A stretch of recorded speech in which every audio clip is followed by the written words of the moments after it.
کہتے ہیں نا کہ ایک گولڈا میئر نام کی ایک لیڈی گزری ہے اسرائیل کی. یہ اسرائیل کی چوتھی پریسیڈنٹ رہی ہے, تقریباً 1970-78 کی بات ہے. اس گولڈا میئر کا کہنا ہے کہ جب ہم نے پہلی بار فلسطین پر وار کیا تھا, اس پر حملہ کیا تھا, کہتے ہیں شام کے وقت ہم نے وار کیا تھا اور رات بھر ہمیں نیند نہیں آئی تھی. ہم لوگ بہت گھبرائے ہوئے تھے, بہت بے چین تھے کہ یار ہم نے فلسطین پر حملہ کر کے شاید بہت بڑی بھول کر دی ہے. اب صبح جیسے یہ خبر پھیلے گی نا, یہ عرب ممالک ہمیں چھوڑیں گے نہیں, ہمارا وجود مٹا کر کے رکھ دیں گے.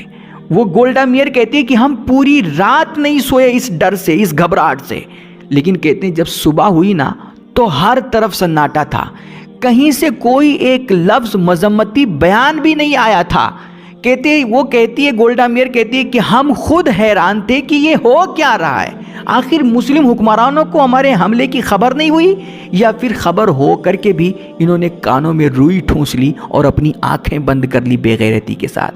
کہتے ہیں جب ان کی طرف سے کوئی مذمتی بیان نہیں آیا نا, اسی وقت ہم سمجھ گئے تھے کہ آپ فلسطینیوں کے ساتھ جو چاہو کرو اور پورے فلسطین پر بھی تم قبضہ کر لو نا, تب بھی تمہارا کچھ نہیں ہوگا.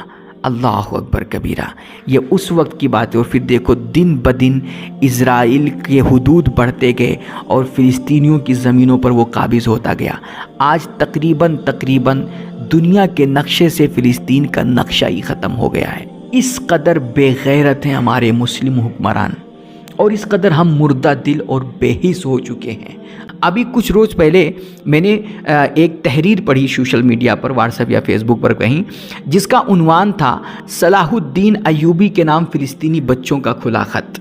اس خط میں, اس تحریر میں وہ فلسطین کے بچے سلطان صلاح الدین ایوبی کو اپنی مدد کے لیے پکار رہے ہیں اور ان کی قبر کو گویا آواز لگا رہے ہیں کہ سلطان اب آپ ہی اپنی قبر سے اٹھ کر کے آئیے اور ہمیں ان ظالم اسرائیلی بھیڑیوں سے بچائیے, ورنہ ہمارے زندہ یہ مسلم حکمران ہیں یہ تو اتنے بے غیرت ہو چکے ہیں کہ اسرائیل روز ہم پر آگ اور بارود کی بارش کر رہا ہے, روز ہم پر میزائلیں پھوڑتا ہے اور ہمارے چیتھڑے اڑ جاتے ہیں, ہم ملبوں کے تلے دبے مر جاتے ہیں, ہمیں کوئی نکالنے والا نہیں ہوتا ہے. اس لیے سلطان اب آپ ہی اپنی قبر سے اٹھ کر کے آئیے اور ہمیں بچائیے. اللہ اکبر کبیرہ. ہم اتنے بے غیرت ہو چکے ہیں کہ آپ سوچئے کہ ان بچوں کو نا اب اپنے مردوں کو پکارنا پڑ رہا ہے, اپنے اسلاف کی قبروں کو وہ پکار رہے ہیں.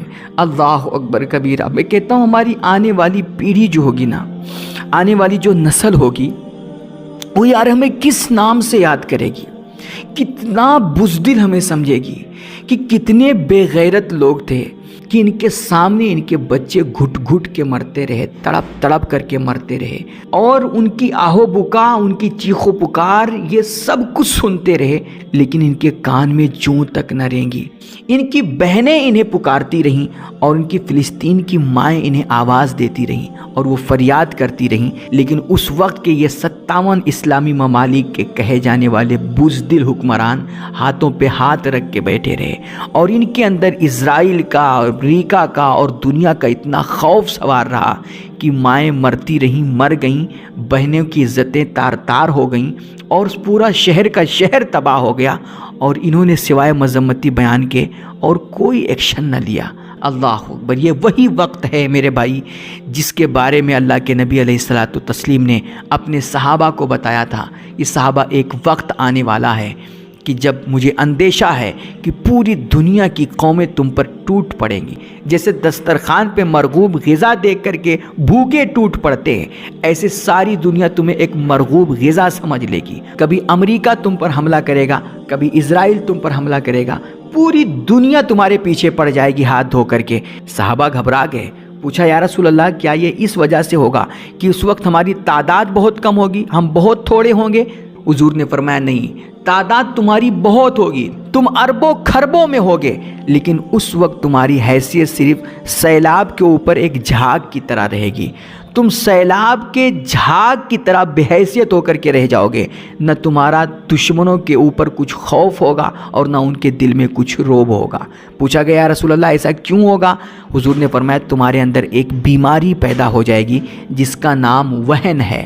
وہن صحابہ نے یہ بیماری پہلے کبھی سنی نہیں تھی، اس لیے پوچھا مل وہن یا رسول اللہ، یا رسول اللہ یہ وہن کیا چیز ہے؟